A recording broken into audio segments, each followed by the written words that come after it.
Hey, beautiful people. I hope you're having a great day on purpose. Now it's time to slow down and unwind with a little sugar time. Today we're going to be doing a book reading on a book called Dancing with the Devil: How Puff Burned the Bad Boys of Hip Hop by Mark Curry.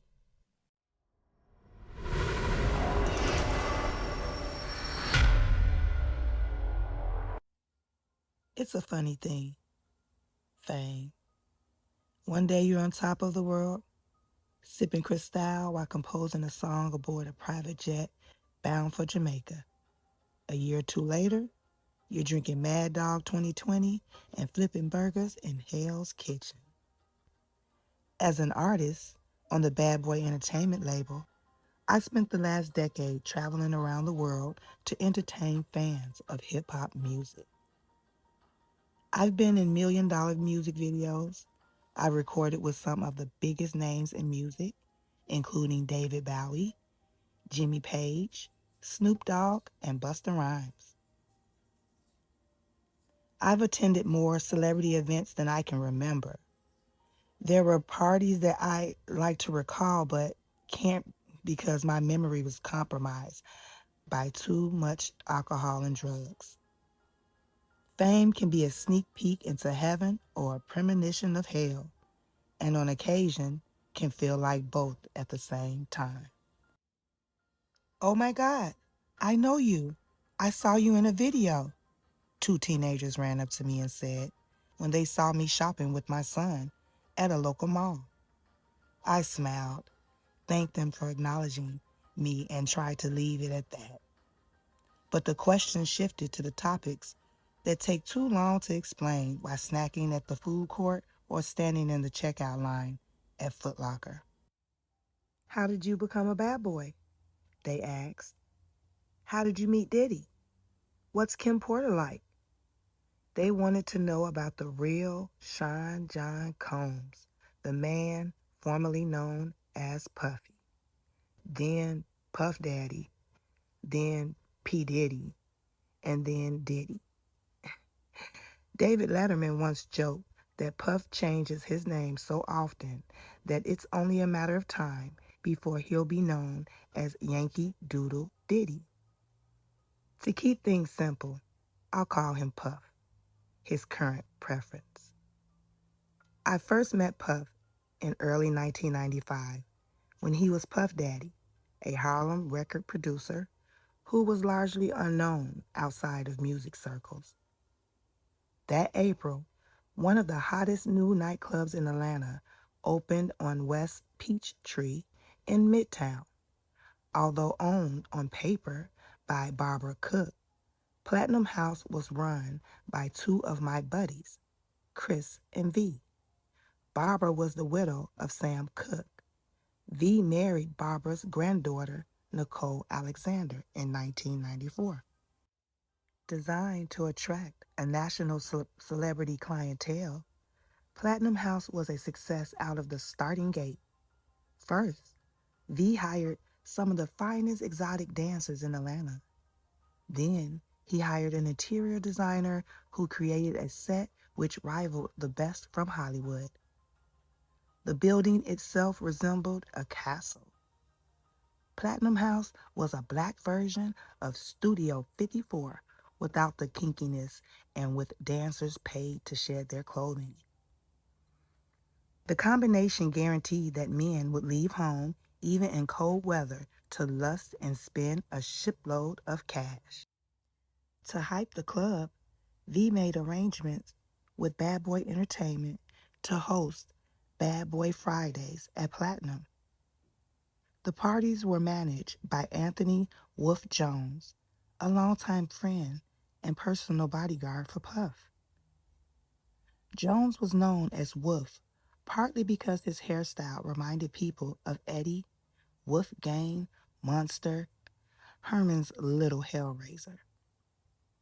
The other reason is that people said his attitude reminded them of the big bad wolf in fairy tales. He was known for his quick temper and his crafty wise guy ways. Puff and his entourage attended many of the Bad Boy Fridays. Sometimes the whole Bad Boy roster showed up. I didn't pay Puff too much attention at the time because he wasn't really a celebrity in those days. V hired me to work the door as an identification checker. It wasn't the job I had in mind when he first offered me employment, but it was still a great opportunity because it put me in the position to meet the biggest names in black music. Everybody tried to get in. You'd be amazed at what people would do to gain access to celebrities, and I've seen it all. We hosted a couple of parties for Bobby Brown, the former lead singer of New Edition.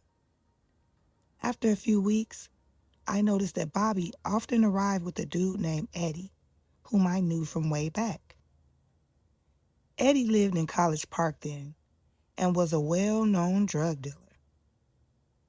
He sold death by the capsule, by the bag, by the puff, and any other way you want to take drugs. So the minute I saw Eddie with Bobby and noticed how out of it Bobby looked, I understood better why he had become an old addition. Tabloids were having a field day with his erotic public behavior and all the baby mama drama that was jeopardizing his marriage to Whitney Houston. There were rumors that Whitney was going to leave him.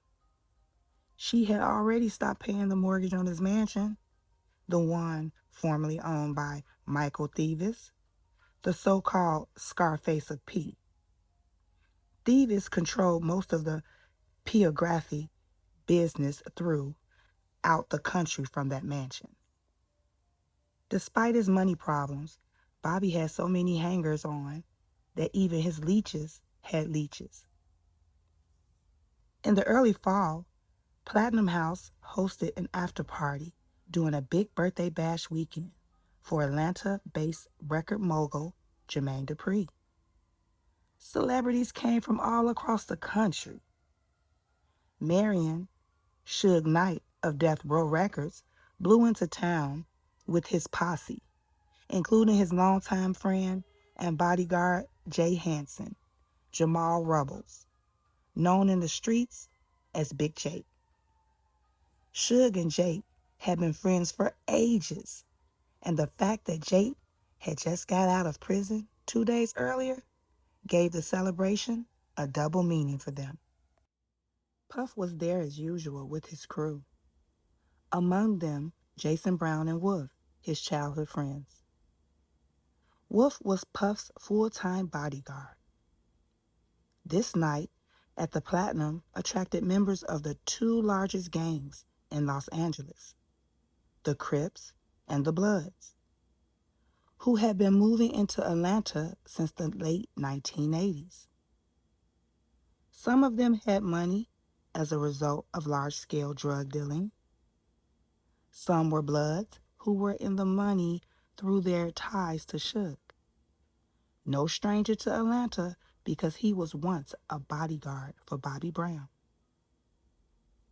Others were Crips who afforded the high life through the secret connection to Bad Boys echelon. To make matters worse, tensions were building between Puff and Suge. A month before the party, Suge insulted Puff in front of thousands of celebrities inside Madison Square Garden's Paramount Theater at the Source Magazine's second annual Hip Hop Music Awards. Puff has an annoying habit of inserting himself into the songs and videos of all the artists on his label. And it was common knowledge that many bad boy acts resented him for this. Asked about the practice in the July 1995 issue of a magazine aimed at black teenagers, Puff said, "I like performing with my artists. I like talking on the records, and I like being in the videos." But he also revealed an ulterior motive. It protects my interests in terms of what I'm going to do in the future.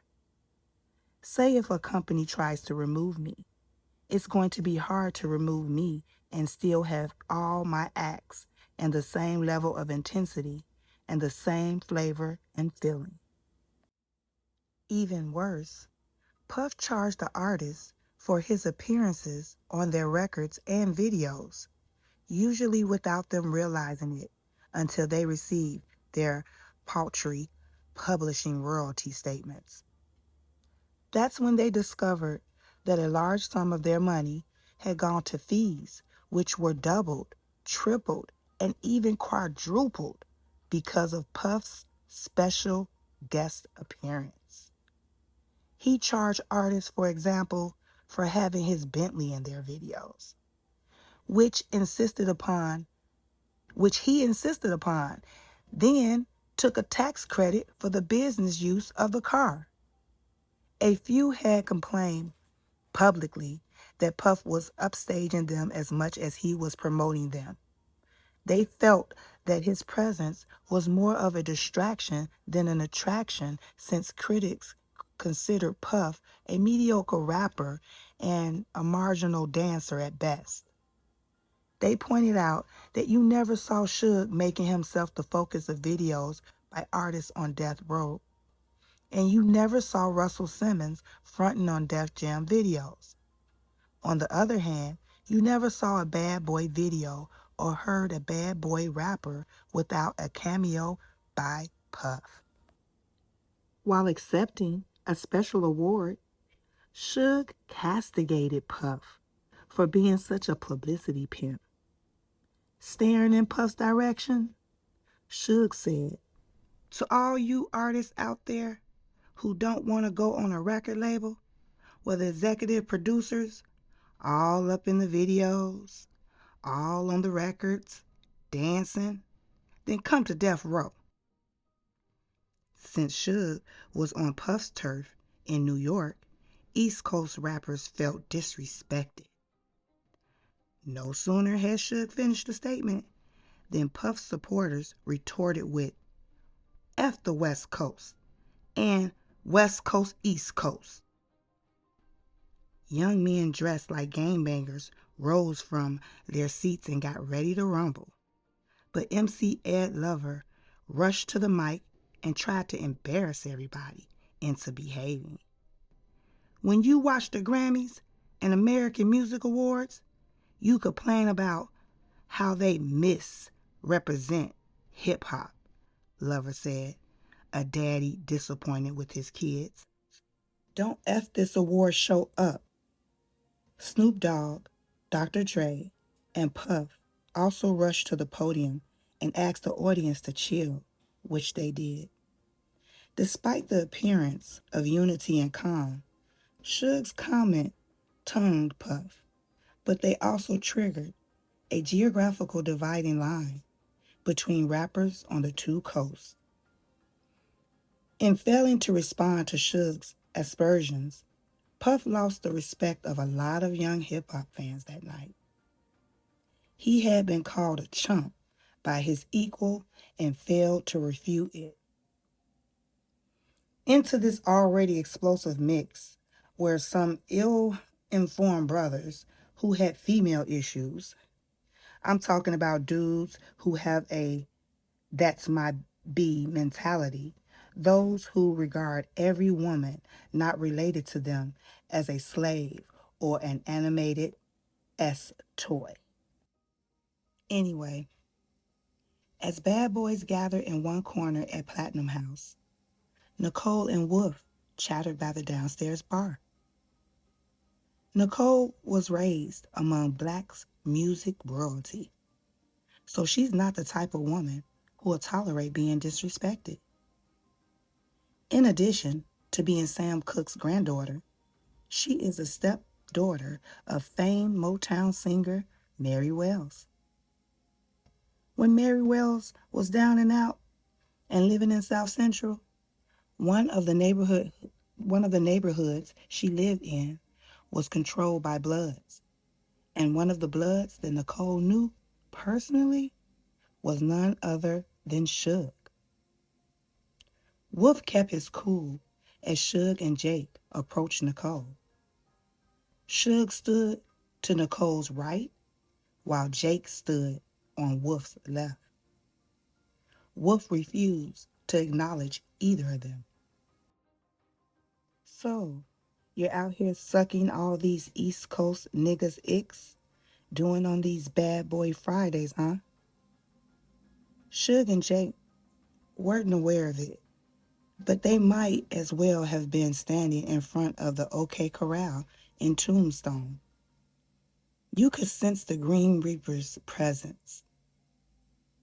I don't remember now if the music actually stopped, but it seemed like the only thing that I could hear was Jake yelling and screaming about getting respect. Jake was so focused on Wolf that he didn't realize that Jason had no intention of letting them harm Wolf. He and Wolf had been close since their teenage years, when they were part of a group that Puff rode with called the Valley Mob. He hadn't said a word the whole time, but you could see that he was sizing up the situation, figuring out if Suge had other supporters there to back him up. V sensed what was happening too. He stepped in between them and said, "That ain't going down here in this club." To restore calm, he ordered Suge and Big Jake to leave. V told Chris Howard, a Fulton County Sheriff's deputy, who was moonlighting as a security guard, to escort them out of the club and to their limousine. Suge looked at V like he was ready to kick his ass or something. But his threatening stare rolled off V like sweat off a slave. A bully always take a gamble with his life when he decides to intimidate someone, and V would have been a deadly bet. "Why y'all disrespecting my house like this, Suge? We don't come out to the mob," Suge's nightclub in Las Vegas, "doing this to y'all. You calling me a crip and my wife a traitor?" In my book, the first person to leave the premises in the heat of an argument is the person you have to watch out for. And Jason sneaked out while Suge was talking to V. As Suge and Jake walked out of the club to get into a limo that was parked out front, Puff arrived by limousine. Wolf was on his cell phone trying to call Puff to warn him that there was trouble at the club and that he should stay away. "We're not going in there," Wolf yelled over the growing noise and sporadic fighting among the factions. "F it, we're out of here." But before Wolf could make his way to the limousine to talk to Puff, Jason whipped out his pistol and pumped a piece of lead into Jake's 300-pound frame. The bullet hit him in the stomach. Jake pressed his left arm against his stomach, turned around, and dived into the limo. But Jason got off 2 more rounds before the car door closed. Both shots struck Jake in his buttocks. While Jason was shooting, he was staring at Suge like he was saying, "Nigga, you know this should have been you." Puff emerged from the limo and approached Suge. "Is everything all right, man? Are you okay?" As Puff moved closer to Suge, who had nothing to lose but his life, Suge quickly grabbed Puff in a chokehold and used him for a shield as he backed into the doorway of the club. Although Puff and Suge are both almost 6 feet tall, Suge outweighs him by at least 100 pounds. The result of beefing up for professional football a long time ago. Puff kept saying, I don't have nothing to do with that, Suge. I don't have nothing to do with that." "Oh my God, mother effers," Suge kept repeating. V was outside trying to save Jake's life, by applying pressure to his stomach area where blood was gushing out. He kept talking to him, assuring him that everything would be all right. Suge was running around in circles, ranting and raving like a rooster, but wasn't doing shit to actually help save Jake's life. "Breathe, brother, breathe," V said. "Am I hit bad, Jake?" asked him like a frightening kid talking to his father. The look of doom was on his face. "Nah, man," V replied. "You're straight. Just try to relax and breathe." Big John, another security guard, squeezed V's left shoulder. V, look around, but maintained the pressure on Jake's abdomen. "What?" V asked. "Come on, man. Let him go. This ain't your problem." V ignored Big John. They didn't seem to get it. V didn't want anyone dying in his new club, especially if he could do something to prevent it. Besides, he told me later he wants someone to do the same for him if he was trapped in enemy territory and his life was hanging in the balance. Puff stood on the sidewalk with a couple of his guards. Once the crowd dispersed, Suge came out of the club and started yelling at Puff. "This ain't over, nigga. This ain't over. You know what this about." "You need to tend to your man, dog," Puff replied. "Tend to your man." Everyone started to disperse as several police cruisers arrived. As the ambulance took Jake away, police questioned the people who didn't get away fast enough. But of course, everybody said that they hadn't seen anything. Jake made it to the hospital alive, but he was in critical condition. Mark Curry. He has recorded with the biggest stars in the music business. Among them, Jimmy Page, Snoop Dogg, David Bowie, Busta Rhymes, and Carl Thomas. He wrote many of the hits that made Shyne Puffy Combs one of the richest men alive. On the surface, the multimillion-dollar empire that Puff built looks like stuff of dreams.